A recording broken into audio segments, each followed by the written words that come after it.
Oh my god, I have so missed that theme music. Welcome back, wannabes and creators.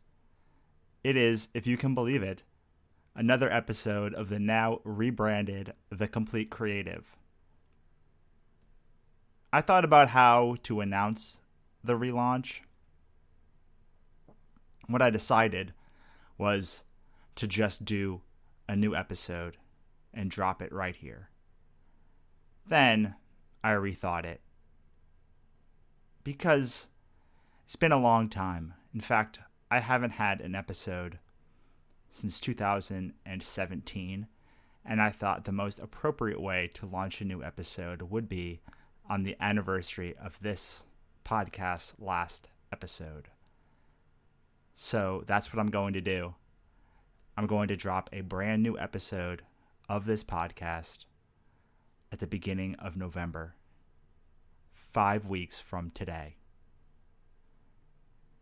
But before then, I thought it would be appropriate to revisit the best interviews from the Business of Art's 150 episode archive. Now, when I say best, I mean most played and most talked about. And there is no episode that I reference more than my talk with Ben Templesmith. Ben Templesmith drew 30 Days of Night. He has done countless covers and countless amazing work since then.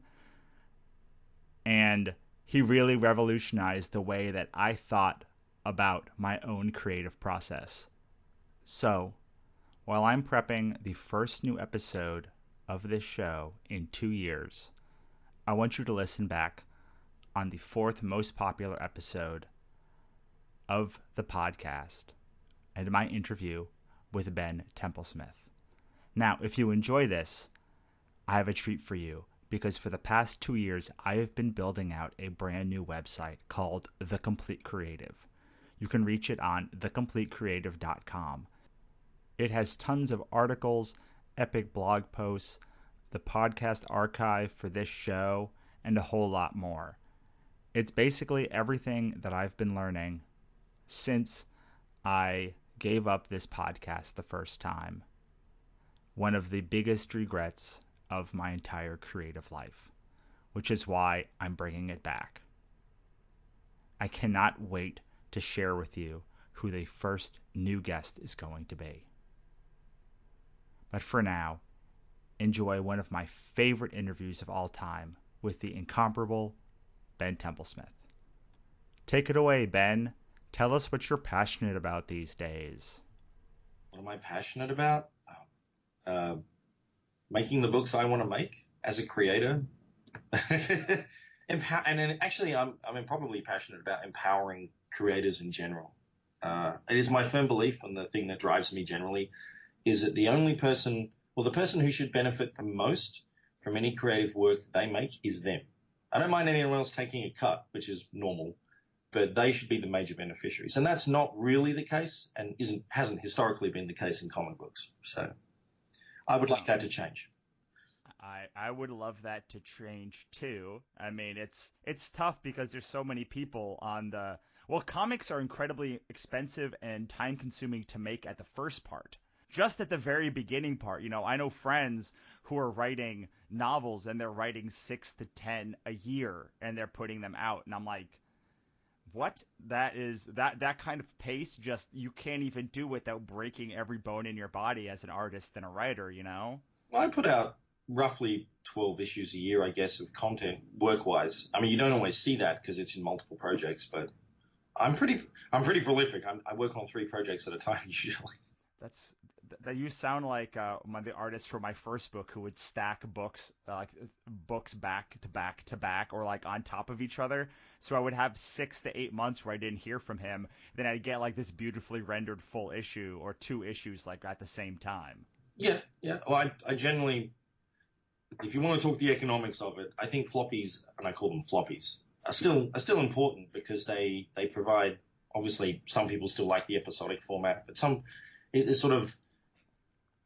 it pads the way for you to still eat while you're completing the work. And then once you've completed the work, then you have this fantastic big chunk of everything that you can give properly and at a higher price point because it's the whole thing. But that's honestly the payday. But I don't actually just work on like graphic novels and only release it once as the actual graphic novel. I don't think I could afford to. I don't understand the economics of how that truly works because some people do want an issue. So, and then they want to collect it. So that still works out for me. And I know floppies are sort of going down, but we shall see. Yeah, I mean for me as the publisher and like the person who does all of it, the floppies just don't have a great enough margin for me to risk it because I don't have the distribution network to like print at that kind of scale and distribute at that kind of scale. Yes, you do. You can do every diamond. The direct market is only one market. So I go through. This is getting into my business plan. I go through I think of it as three markets. I think of, because I have a Patreon or Patreon, however you say it.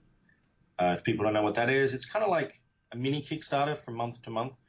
But essentially, it's kind of like I would call it a fan club, a pay gateway fan club, where you give these people, the dedicated hardcore, I'd say crazy people because it's my work, an experience and something every month. Even if it's just online. But I do, generally speaking, my projects say I would do 2 pages a week for however long that project goes. And then every say, I print myself. It's on-demand printing though. So it's not the true offset printing, which is the best quality, fancy stuff printing. 42-page perfect bound. They're not floppies, but they're not graphic novels either. But they're a good chunk. So I do longer form floppies, really. And because they're so exclusive, I only print a few hundred, and they're mostly for the patrons. And then I just, I can sell the rest at cons because no one's heard of the book. That provides enough income to keep doing the whole thing. And then at the end, I'm rambling, but I've got the completed tome of book. And then I can take it to the second market, which would be a Kickstarter or something like that, where I can offer a complete package. And obviously, when you get to a Kickstarter, you do have to use generally a real printer, an offset printer, and that costs a lot more. But even for 1,000 copies, which sounds a lot, but isn't really in the scheme of things, or 500, because you wouldn't sell them all initially. I'd say you can profit-wise make as much as selling, say, 5,000. I'm rounding up. 5,000 in the direct market. And the direct market is just the last resort because that's for everyone that's never heard of you necessarily, but sees something on a shelf or goes to the people that only go to comic shops and they don't do the online stuff much. So there's more work involved, but I say there's 3 stages and 3 markets. And yeah, sorry, I'll stop rambling now. No, I want you to ramble, but like, when you go to the direct market at the end, are you bringing single issues to them, or do you just bring that trade? Oh, I would always do single issues first to them, because, these are people that, generally speaking, and I am generalizing, we all do. Russians are good at making the trains run. The French are the American stereotypes of the French. Stereotypes aren't really true, but they're an indicator. The direct market people, generally people go into comic shops, right? Most of them have never heard of the book I've been working on for a year on Patreon and then as a Kickstarter. They didn't know. So offering them, I like floppies. I like doing covers and doing fancy things as a new experience. So I offer it as floppies first through them because that's the standard way of the direct market, and then just a regular trade right at the end. So the end point for me is a trade through the direct market, probably through IDW or another publisher that I have a relationship with. Right, but before then, so basically you're building your campaigns and you're building your books in 3 stages. The first is sort of like the day-to-day book that is part of the Patreon, and then once the book... Well, that's the most exclusive fancy book because I actually sign and number the damn things. They're very like first printing exclusive with a different cover and maybe extra content, lots of back material. So they're getting like a deluxe floppy. And then I do a deluxe graphic novel collection, I guess, through the Kickstarter, which is usually a hardcover and slipcase and everything like that. And then I just do they're like the iPod, Apple, Mac people, and then everything else is just Android. Right. So like the people who are early adopters are the people on your Patreon and Kickstarter, and then you're doing kind of a mass market regular edition, which I'm making an assumption, but like the books have probably earned enough to like be profitable by the time they get past the Kickstarter, including your time, and that direct market is just sort of a bonus. Yeah, it's the payoff, I guess you'd say. It's the bit that will hopefully help me get back on my feet because I've been rather poor for quite a while. But what I'm selling in the first two stages, you could say, is an experience. I mean, I give them prints, and I actually, when I do them, especially the Patreon stage, I'm giving them in wax sealed envelopes with lots of other goodies. So like I'm trying to give people an experience and something very special. And then so too at the Kickstarter stage. And then the direct market is just for everyone else, if that makes sense. It's just for the people that either didn't know me or don't follow me much, but like the book, and they just pick up the book. And it's a much cheaper level, really. But yeah, it makes everyone happy. I mean, this is very interesting because like this is something that I've been looking into as a person who has only had this hardcover books for my books for a while. You know, we produced two graphic novels and now an anthology as well, and they're all coming in hardcover, you know, for this exclusive subset of people. And I've been looking at different publishers and different printers on how to do sort of like a mass market, like cheaper version with maybe a mass market paperback and then like, you know, single issues. And it's just a very interesting process to see like this is kind of how your process has been. For how long have you been doing the Patreon? How long have you been doing it in these few stages? I want to say I've done about 2 years, I'd say, for the Patreon. But I could tell you, and this is before Patreon existed, the first project I did where I wrote and drew it and did a Kickstarter, it was pretty successful. I just wish I'd kept most of the money. But it went to a company I helped form. I did zero, like, and then I went to IDW, say, and I did literally zero promotion. I didn't even mention it. Because I was busy with other things. So it just was a thing that came out through the direct market. And it still had the best sales of anything I've written and drawn myself that I've ever had, numbers-wise, for the floppies.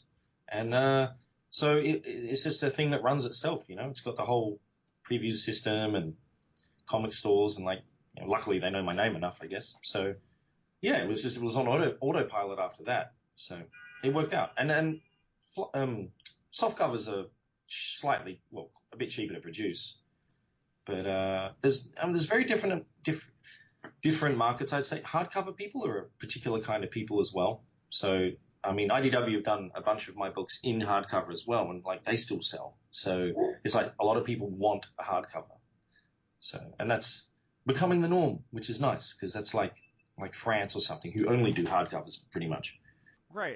I was at Denver and someone came up and said, "Do you have a paperback version of this?" And I was like, I guess on my website, but like I could give you a discount to like what the paperback, and they're like, "No, I actually prefer the paperback format." And I was like, "Huh."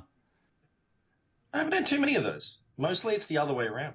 Yeah, I haven't had most people that want the book in print want like I can see like the hardcovers are like the upper echelon, like yeah, they're the upgrade. yeah, they're like the upgrade to everything. And to when people come and say, well, I'd rather have a paperback, and it happens, I don't know, maybe once every 3 or 4 months at a show, and I go, really? Because like the paperback is just gonna fall apart. Like these hardcovers are made to last. Like that's their job, is to last. Yeah, they're a real book. Right, exactly. I mean, I was talking with a friend of mine the other day, and she was and I was like, you know, of all the things about hardcovers, the one thing that I'm going to sound kind of shallow when I say this. It's like when I got the hardcover books in my garage, it was like I was like, oh, I feel like I've made it a little bit because like a hardcover is what like I'd always imagined as like a 10-year-old kid, like authors like books are hardcover. Don't touch Daddy's hardcover books. They're up here. You can touch these books. Yeah, it's a grown up. So having them is like a kind of magical experience for me on both sides, not just buying them, but also just having my book in them. Yeah, I mean, I would prefer a hardcover collection, like a quintessential collection, to just a few softcover graphic novels. If I could get the whole thing in a hardcover, I'd probably go for that myself. Just because I'm a completist and I know I have the whole thing and I can read it at my leisure. So I don't have to go and buy another volume or anything like that. Right, right. And usually the hardcovers have like a little bit extra in them. Like the hard, like you said before, like the hardcovers are for like the collector fans, like the hardcore fans. Where I like myself a trade too because they're cheaper. They have a lower entry point. They get me into a series. I never would have read like Bitch Planet if I didn't have that $10 trade that Image puts out. Well, exactly. You need the taste before you go for the big thing. So Right, exactly. And like you said, there's markets, there's all sorts of different markets that you can set up. And, you know, to listen to you talk, as I'm riding the wave of thinking about starting a Patreon myself, like you're turning some wheels in my head, some more wheels in my head that hadn't been turned before also. hmm Because I'd always worried that the people that backed the Kickstarter, that people that backed the Patreon, then weren't going to back the Kickstarter, and I was just going to be moving around money around from one place to another. well, the two things of that is those are the most dedicated people ever. They're basically, for me, they literally are my patrons. They're people that have shelled out a bunch of money month after month to watch me make a book and to get a special version. But I'm offering on the Kickstarter a different version. If you're offering the same version, well, then they definitely have no reason to back the Kickstarter either.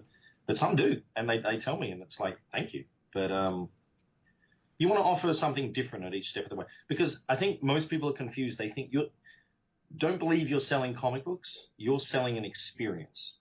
And it's all about the experience you can offer them, I think. When they open the book or get the book in the mail, what else do they get? And how, you want to make people feel special. You want to put some time. If they can think, if it looks like you've put time into what you're giving them, that breeds a loyalty that it's well beyond just a consumer product, I think. Because I don't just I'm not in it for the money. I'm in it for passion first and foremost. So How much extra time do you put into how much time do you put into the Patreon every month? a lot. For a long time, it was well, not for a long, yeah, for a period of time, it was pretty much all I did, which was manageable, very manageable. Because I do a lot of in it. I don't just offer digital rewards, which is the easiest way to do. It's sort of fire and forget, and then you put it up and it's done. But I offer a lot of, say, monthly, which I'm a little behind on because of cons. But monthly prints, I physically mail out prints, and then every quarter or so, maybe 4 months, they'll get a collected volume of, say, of the issue that I finished in a 42-page, like I said, perfect bound comic book, prestige format, I guess you'd call it. And that's never that like nobody else can get that except people on the Patreon. Yes. Well, I mean, except for like I'm sure you're printing a little bit of extra for selling at shows. Well, I usually have print editions of 500 for a first issue and 200 for every issue after that. But the patrons get like the special wax sealed envelope. Because the book's got tentacles in it, so I call it a squid pack. And there's various levels of squid pack. So you'll get a pack with a sticker and a button and a couple of prints as well as the book. And then the step above, you'd get a special hand painted print that I've done as well. And then the top ones will get an original page of art with it as well. Things like that. Or they'll get drawn in the book. And only the patrons can get those. But I don't sell squid packs at cons, but I will sell just the printed material at cons. And what else was I going to say? I actually also have a dedicated Patreon web store just for the patrons. So depending on, if you only want to see the process and the pages as they come, it's like $2 a month, say. But then the patrons that have backed me at a higher level, they're getting a printed copy. But after they've got theirs, the copies left, the next phase is to put them on the Patreon only store, which all patrons have access to. And so for a bit of a higher price, well, because they didn't back it at the thing, then they can still have the opportunity to buy the special Patreon only thing. And then really after that, what's left after a certain time, my main web store will offer the rest of it at a more retail price, a higher price. So if they still really want it. So it's a good way to clear out the extras, and it makes everyone happy so far once they get the book. Right, of course. So the people that are getting it on the Patreon are getting all of these extras and the book for cheaper than the people on the Patreon store, and then they're getting it for cheaper than people on the regular store. Yeah, if you're a patron of mine, my Patreon only store has it's just always at a discount anyway. But the people that back me at a higher level definitely paid for their stuff, and so they just get it. And then people at lower tiers or levels can can still choose to buy it if they want. So Right. I mean, I'm looking on your page. I had to like sneakily like type in so it wouldn't come across on the microphone. But I'm actually looking on your Patreon store right now, and it's one of the most interesting of all the ones that I've ever seen. So you're working on I literally changed it last week because I'm starting a new project this week. right. So you have Wormwood, Little Devils, and Black Holers. Are those the three that you're talking about alternating between, or is there another new one now? Well, those were the three I was working on for about a year. I guess about a year. I just finished Wormwood and Black Holers on the Patreon, so they're done, and that's why I've swapped over now to a new project called Original Hate, which I haven't even started promoting yet, but I'm starting to do it. And the Little Devils one is an art book, so I just do a few images a month for it and show them time-lapse videos and stuff, the process of it. So that's still ongoing. That'll be ongoing for about this year. So Cool. And the time lapse, are they exclusive to the Patreon too, or can anyone see those? no, they're exclusive to the patrons. They get their own access code and everything. This is like blowing my mind a little bit. I'm trying to keep asking you questions as I'm going through this page and going this is a great way to do a Patreon. I've seen a lot of people who frankly offer these exclusive prints, and they generally are like porn, like and that's how Patreon, Patreon is very big for the yeah, or they'll do like a not safe arts. for work version of a regular print or a character that they have or some other thing.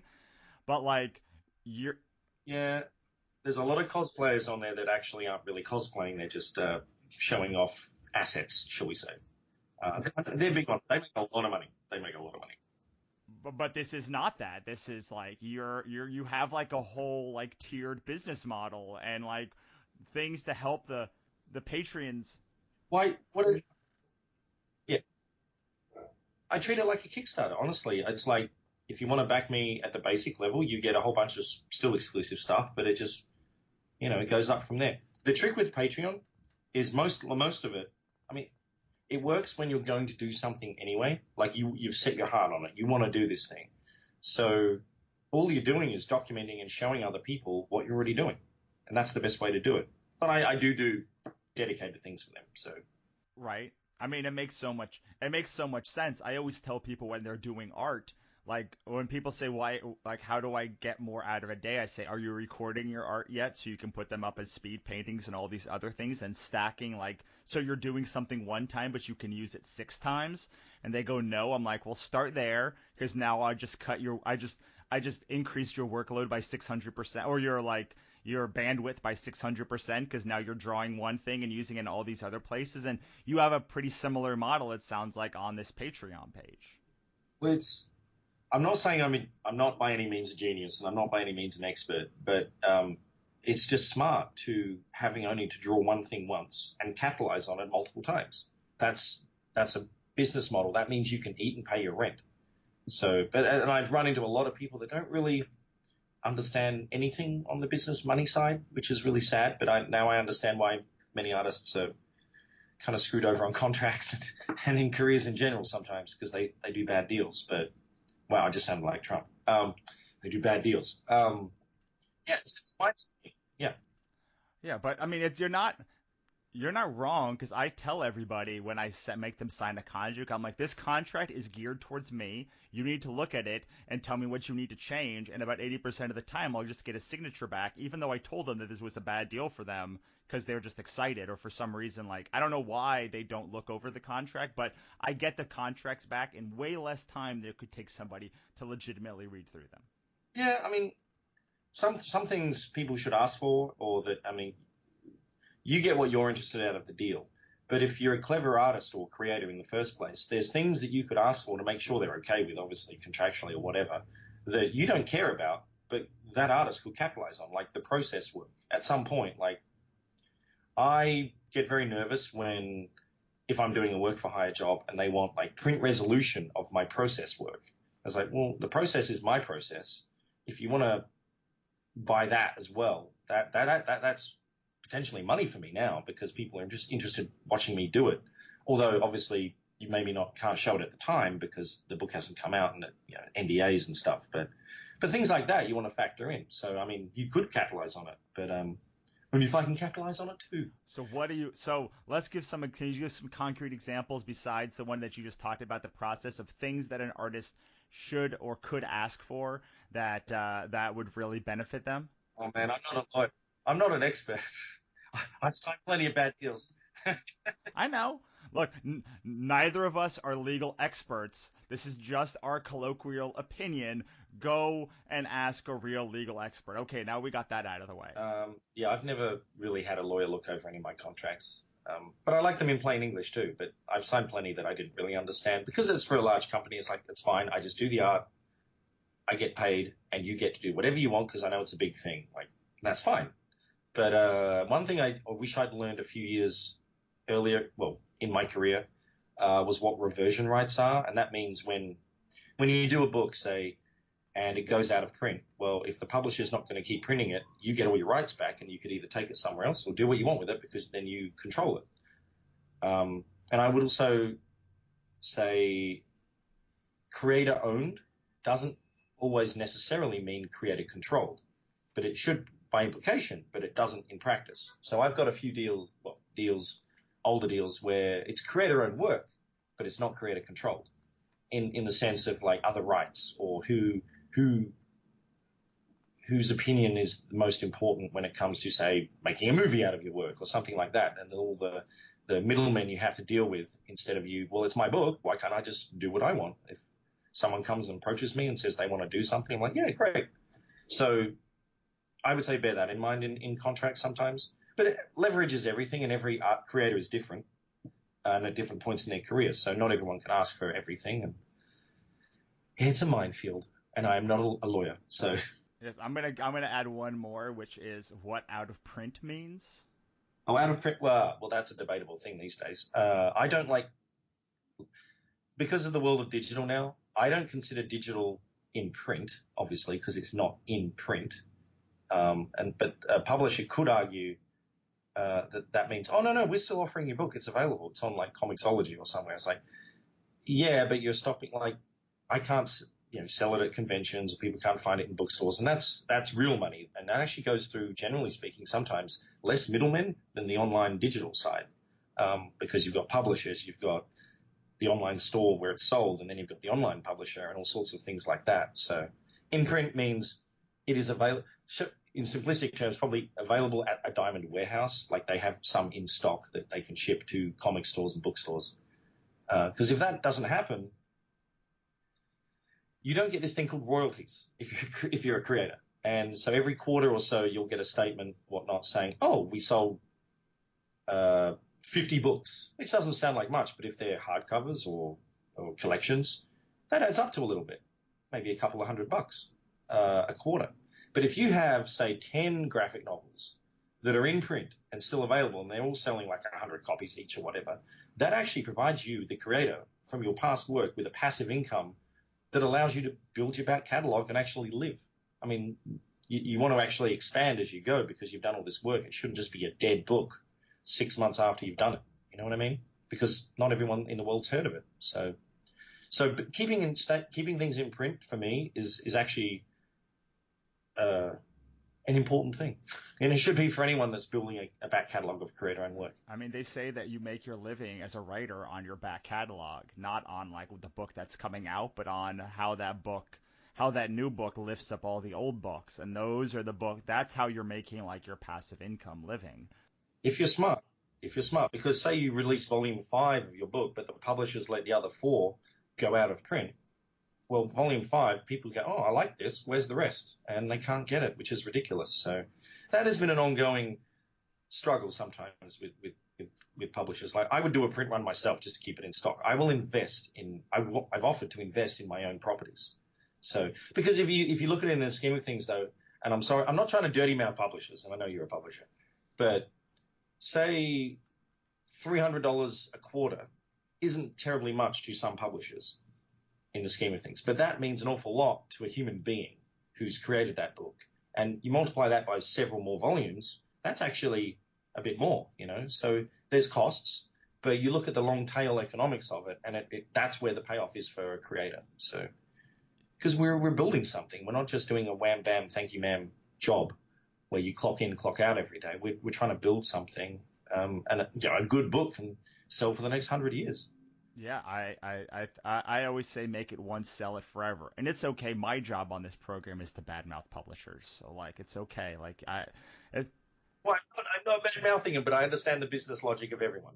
But I should know the most, obviously, as me. so so I was listening to someone talk about out of print, and he said that a good legalese thing, or like what you should be looking for is a book hasn't sold X copies in print in Y amount of quarters means that it is out of print.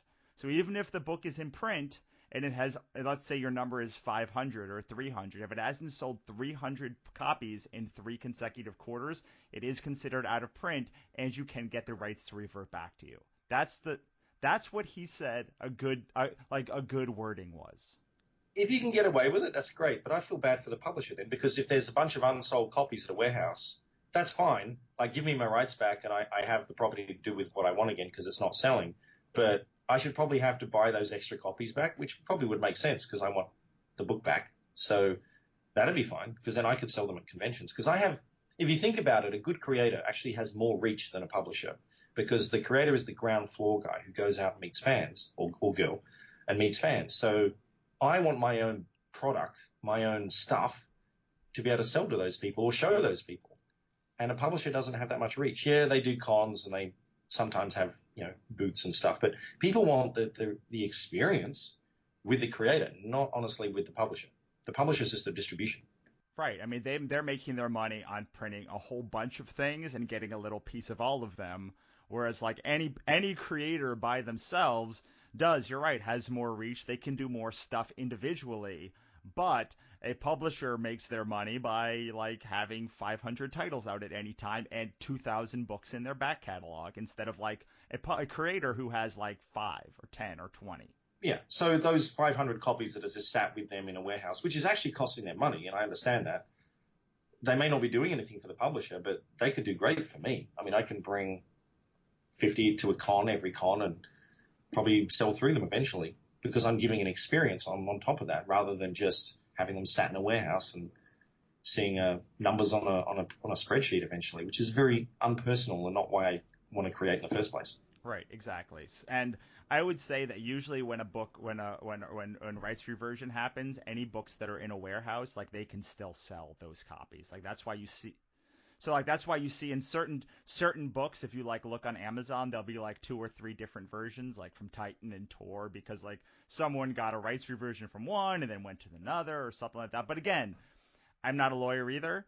I can say that No, you see, in that case, I'd offer to buy them back because they'd still be worth more to me than probably the publisher. And then it wouldn't muddy the waters. And I'd consider the publisher saying, well, you have to buy your old stock back then because it's just sat there for us and costing us money. But if they just keep wanting to sell them, that's great too. So one of the best things that you could do as a creator, what I tell people that are like that have books that aren't selling very well, is because usually most of the people that I know get like a wholesale deal on their books, so they'll get it for half, like whatever a wholesaler will pay. I say offer to. Well, what entities do you mean are doing that? Like the publisher? Like you mean giving them like the diamond discount, which is what a comic store will get, 50% off cover price sort of thing? Yes. I mean, I'll do that for bulk orders. If people want like 10 copies of my book, like, yeah, 50% discount. No. What I'm saying is like for the artist to buy, for the writer to buy the book from, they'll get a. So it's like if you go and they say the books aren't selling, you might say I'll buy the whole lot, but I'm only going to pay like 50% over your cost, not like my cost to take them off your hands. Or even better, at cost. Yeah. Yeah, at cost. So like, well, I mean, the best would be at cost, right? Because then like the margin between what the wholesale and the regular is still considerable. So like, well, yes, I didn't mean to cut you off, but like as a creator with a new book coming out, say from a publisher that I haven't done through my other markets, shall we say, I would love to buy extra copies just for myself at cost within the print run, because then I can sell them. But it wouldn't really be. I don't know if it would be fair for the publisher to charge me. Oh, they charge me a bit. Or charge me the costs would be fine. But if they want to charge me a bit more, that's okay. But as long as it's not prohibitively, if it defeats the point of me buying a stock of my own books when they're making them, that's kind of defeats the purpose of spreading the word and actually ultimately promoting the book for them. So Right, exactly. I mean, I usually do 30%, between 30 and 50% above my cost plus shipping. That's my yeah, shipping is. yeah, because it can be expensive to ship as well. Oh yeah, that should be borne by the person who wants the damn books. So Right, exactly. So we're just like kind of rambling now about different pieces, but like the good news is that my audience likes rambling stories, so like this is fantastic for them. I hope. pretty much all we do. Sorry. No, I mean, to me, it's great because we're talking about like the kinds of stuff that are really important, especially like if you're working for a publisher, because like it's one thing to work for yourself and print your own books, but eventually most people have a dream of working for a publisher, and that puts on a whole nother layer. Like I did not realize that if I were to work for a publisher, they would charge me wholesale price on a book and not like what I would charge, which is like 50% above my cost. Because the difference between the book that I paid $5 for and the retail price of $40 means that they're paying 20 instead of like $8. That's a huge margin that like if you're not negotiating properly or you don't know the numbers, like you could get really screwed paying $12 more per book if you want to get 100 copies of a book. Yeah, and I mean, honestly, the way you phrased it, I'm not going to say I have a problem with it, but I have a different perspective. So when you say work for a publisher, to me, that implies work for hire, which means, yeah, you're just working literally for the publisher. Publisher's paying you some money to go away, and they have their book, and they can do what they want with it. But when it's a creator-owned book, I would use the term working with a publisher. And if a publisher's smart, they will work with a creator because the creator, more than anyone else, not just a balance sheet, have the interest of that book and promoting that book and making money off that book, obviously, so they can eat. So a smart publisher, I would say, would definitely make sure a creator has copies of the book one way or another and help spread the word and promote it. And that should do nothing but help future sales, especially with extra volumes. So yeah, and because I mean, when you're working with a creator at the beginning, at the outset, like your job, you're hiring somebody or you're working with somebody a lot for the potential at the beginning of that creator, knowing that like hopefully that first book sells and that's great. Hopefully the second book sells and that's great. But you're really hoping that by the time you hit that third, fourth, fifth book, they're they're generating quite a bit of revenue for you, and so you're trying to work with a creator who is going to build who you can work with and build with for the long term. yeah, I mean, but not every creator obviously thinks that way, unfortunately. And I don't mean that in a negative way. They're just not aware that they don't have a business sense of or even a career plan necessarily. But I mean, I don't do books with 5 volumes normally. I do mini series and then they get collected into a graphic novel. But I also try to sell not myself in an egotistical way, but sort of like, and I'm not comparing myself talent wise, obviously, but like a David Lynch film is a David Lynch film, so you see it because it's a David Lynch film, not because it's the third in a trilogy of a certain film. And same with Tarantino. It's like you go for the experience of that creative person. So I can do that hopefully and build a back catalog regardless of the stories I'm telling. They're not like all in a chain, like The Walking Dead, which is a massive, huge thing. But if it's not The Walking Dead, it'll see a sales. It won't sell as much, obviously, because it's not Walking Dead. That's a very particular thing. But I try to spread my appeal out across all the things I do that are with my own voice, at least. So I still look at the long tail economics of that. So hopefully a publisher would be investing in me. But then I have an actual career. I've been around for way too long. So it's a bit different when you start. You do have a brand. I mean, like when you look at a Ben Templesmith, like it looks like a Ben Templesmith book. It doesn't look like anybody else's book. You immediately go, I know who did that book, and and if you like the Ben Templesmith brand, then like you will probably buy that book because you know like what to expect inside of it. Which I mean, I think is one of the most important parts for marketing and branding because like like you want your little piece of the internet. Like you have a little piece of the internet and like a little piece of a con that people go, I want that thing. And like I want him to make that thing. And basically, if Ben makes a thing, I'm at least going to give it a Yeah, I shot. mean, I'm lucky in that my style looks a certain way, and not many people can replicate it. And I'm rather unique that way. I'm a niche guy or niche guy, however you want to say it. But what I also try to do in that is it's the stories I try to tell are relatively in the same ballpark. Like the vibe and the quirkiness that I seem to have is what I want to be consistent with. So I won't do a horror book and then suddenly do a superhero romance book or something like that if that exists. Because that's even with my art style, that's a totally different book, and people are like, oh, I liked his previous thing. So I try to be consistent in that in the genre, not completely the same thing every time, obviously, but everything should have the same vibe, the same quirk, and they know what that if they liked the previous experience, hopefully they will like the new experience because it's the same thing that they liked, except it's a different story. Right, like Tim Burton. Yeah, without less burden. I know, but like Tim Burton does like animated stuff and like stop motion stuff and like live action stuff, but it's very much like not that you and Tim Burton are analogous, but like he He's actually the Yeah, but he's actually the one example I use. I wish he would change it up a little bit more because it's like I'm tired of Tim Burton. But he's a very good example to use. It's just that I would use David Lynch or Tarantino more in style and the fact that I know Tarantino's not going to make a film where someone's not getting shot in the face, but the story will be completely different. But the vibe, the dialogue are there, and the feel, So I'll always see a Tarantino film. So I don't know. That's what I'm trying to go right. for. No, I mean it's part of like build the like it part of like building.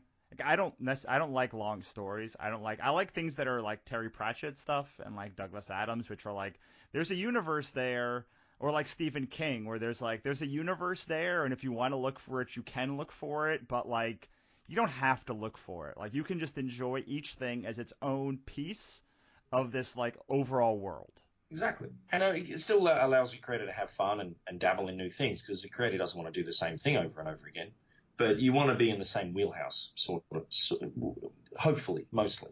Right, exactly. Okay, so we need to work towards wrapping up, but I want to ask you if you could go back and like talk to young Ben. Reversion rights. Yes, that's what you would say. Like, what like is that like the Understanding what they were at all, knowing they existed. No, no, please finish the question. no like I mean you can say reversion rights or other things that you said, but like what couple of things would you tell them to make sure that like they didn't have as much heartache as you had in your career? Uh, Or somebody else. You could say some other like you young. want the honest answer? Yeah, of course I want the honest answer. Don't go into business with other people until you know how they really treat money. Because that's like if you're looking to do the next step and like say form your own little publisher or do a thing, that's a very big step, especially if you're on the hook financially and you're with say another person that treats money like it's all theirs or that it's just theirs to spend. And business is business, and when you're a commercial artist, say, you have to really understand some of the business side of things and be mindful of that and frugal. Because actually, the one thing as a creator, a lot of people don't understand is we don't get paid very often. Sometimes we're talking months of, between paychecks or royalty checks, say. So you have to learn to budget and how to manage your own money and all sorts of things like that. And that's stuff they don't normally teach in school, apparently, which they should. I would tell myself that, yes. Yeah, that's the biggest thing that I like. I spoke at a educators conference a while ago, and I was like, this is the most important thing that I do all year. Like not making like this conversation because if I can get through to the educators in this room about turning your art into a business and having better business concepts and how to teach business concepts to artists, then we won't have so many artists who come up to me at shows asking why didn't I learn this in school, which breaks my heart every single time. Yeah, I mean, there's a lot that are just literally. I mean, that's the reality of America. Is a lot of people work paycheck to paycheck. But if you're smart about it, you put a little bit aside, or well, that's savings. But you build your own house rather than just rent, creatively speaking. So that you can build on the income from your work, your previous work, as to help fund your current work. So I used to be very good at that. Then I went into business, and it wasn't necessarily my fault, but I was left with a lot less money, so I'm rebuilding that again. So I think that is the biggest life lesson with money and comic books and creative stuff in general, is how to manage your money, your income, make it work. Well, I mean, I like what you said about the partnerships because, like, I've had many companies, and most of them were fallen by the team involved not being all on the same page. Well, it's like a marriage, and one of the most important things in a marriage is the finances. So, and the fight's about finances. So you really have to be very sure about how other people, if they're treating money the same way you do, or if they think it's all theirs and is meant for their lunch every day on the company card instead of paying for shipping of books and things like that. So, there's priorities and sanity. And you sound like a cluey guy. I think you'd understand that much. Yes, you're speaking right down into my soul right now. Yeah, but everyone has at least one bad experience with that sort of thing before they learn, unfortunately. So Yeah, yeah, and I don't like. Unfortunately, like a lot of times I go, you're just gonna have to have it. Like you can like you just gonna. Sometimes I'm like, you just like I'm gonna give you all the warning signs, but you're just gonna have to have that experience. And like I hate it. Like I'm gonna ache for you while you're having it. But I hope that at least some of the people listening to this will be like, oh, maybe I shouldn't be in that partnership because maybe our voices. I feel that way about artists too. Like a lot of people ask me how to find like how I tend to have good luck with artists. Knock on wood. paying them is the biggest one I find. But like I find like I spend years sometimes looking for the right artist for for a project because I want to make sure that like we are on the same page with that project. Oh yeah, that's a creative marriage, and that's a whole other ballgame. But yeah, yeah. No, I think the story of comics is really failed relationships, both creatively between creators that way, and also like failed publishers and just failed business. I mean, you've seen, remember the news of like CrossGen and a whole bunch of publishers that sort of disappeared overnight, and a bunch of creative people were left owed money and all that sort of stuff. So like figuring out the warning signs and figuring out if you have an understanding at all of the business side of things, is like you should know when maybe to leave early sometimes. Yeah. Well, I like to think of it like looking behind the like at the end of the Matrix when Neo can finally see the code behind it, like if you can have a little bit of business sense, you can see behind the you can see the code of the Matrix and like almost see like what's going to happen before it happens. I've always thought there should be a creator summit or something where other older creators can actually just tell people these things exist, the newer guys or girls. Like that's you just named the ethos of this show, which is like having older creators and younger creators telling people who are behind them like what to look out for and what to do. A lot of creators get very competitive though, and sort of want to keep their own thing because they feel. I'm not going to say they feel threatened, but there's an aspect to that. But like, I don't compete with anyone. My style's my style, so I'm happy to tell anyone how I do things, and if they can replicate that with their stuff, more power to them. That's great. All right, so I promised my friend Walter, who is the basis of why I know you at all, because you're the reason why he got into doing comics, that he could ask you one question. And so this is his question for you. Why do you come back to comics when you could be doing other art? Fine art, concept, marketing art, etc. So advertising is soulless, and you don't get anything from it except some really good money, I guess, but you have to work hard for that.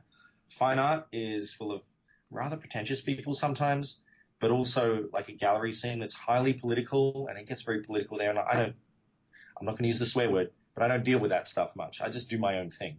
And comics, honestly, I love storytelling. I love the medium, and it's an American-made sort of medium. It's as American as apple pie, and it's very underappreciated in America, unfortunately. I just like telling stories, and I like meeting the people that I tell the stories to. So I like that whole experience. So I just have stories, and I want to tell them.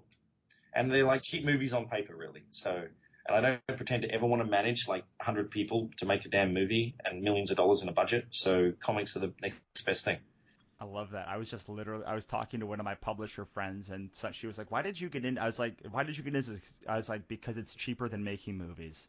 Like it's like making a movie on paper, and I love movies and I love visual storytelling, and like And Hollywood does that now too. So right, exactly. All right, so this is when all of the people that are listening to the show are going to come back and listen, who've been like tuned out, and this is your chance to impart them the one piece of wisdom that you want them to remember for the rest of the week, the month, their life. Like if you could give them one piece of advice, whether you've said it already or not, that they're going to come back and listen to now, what would it be?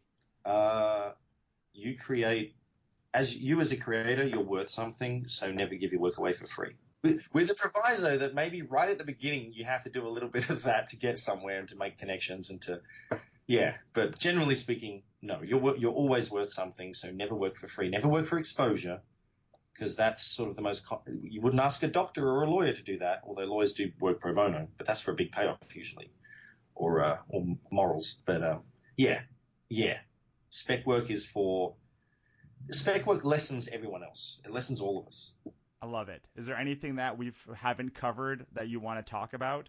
Uh, no, I don't know. I mean, it's just a rambling conversation. I'm happy to chat. So that's all I can think of, really, at this point. Awesome. Awesome. Awesome. All right. Do you have anything coming up in the near future that we can look out for? Uh, well, I have. If anyone knows my work, they've probably, hopefully, heard of Wormwood Gentleman Corpse, which is like my funny black humor horror thing. That's coming back. It's in previews right now to order through the direct market. I finished it on Patreon, thanks to my patrons. And I'll have a bunch of new Kickstarters and a new Patreon project actually starting this week, which is a Neanderthal revenge horror comic. So lots of blood and horrible things. And Neanderthals. Yeah, and if you really want to find out what I'm doing, it's I do it all online first, pretty much. So that's where you want to go first, rather than a comic book store. But it all will hopefully wind up in comic book stores, as we discussed. And is the best place to find them at the patreon.com/Templesmith? Yes, yeah. It has a horrible search function, so yeah, patreon.com/Templesmith is where I am. Excellent. Anywhere else they can find you online? Everywhere. I infect the internet like a bad STD. I'm Templesmith on generally every social media. So Templesmith, one word. Just search me and you'll find me. Excellent. Well, thank you so much for coming on, Ben. I really appreciate it. Thanks for having me. And I don't think I swore a single time in this interview, which is a record for me. So that was my interview with Ben Templesmith. Funny story about Ben. We did that interview years ago. I've met him dozens of times. And until very late last year, he still could not remember my name. In fact, I don't even know if he still remembers my name. He remembers my face, though, now, at least. He recognizes that he recognizes me. Which is funny because he absolutely revolutionized how I thought about my creative career. Everything he talked about, I've tried to incorporate into my own career. Some very successfully, some moderately successfully, some completely unsuccessfully. But he was a huge catalyst to my own creative growth, and I hope it helped you too. I hope you enjoyed that remastered version. I didn't mention that in the intro, but I totally remastered the whole audio with what I've learned since that interview. And I hope you enjoyed it. If you do, please subscribe. You probably already subscribe, but if not, go to whatever your podcast app is and please subscribe to the show. And head on over to thecompletecreative.com and check out all of the content that I've been making for you for the past 2 years. This podcast was the singular thing that I regretted most giving up in my whole career, and I'm so excited to be back and bringing you more episodes. Just a couple weeks left until we launch our first new episode ever, and next week I will reveal to you who the first guest will be. I think you're going to flip out. Until then, have a great day.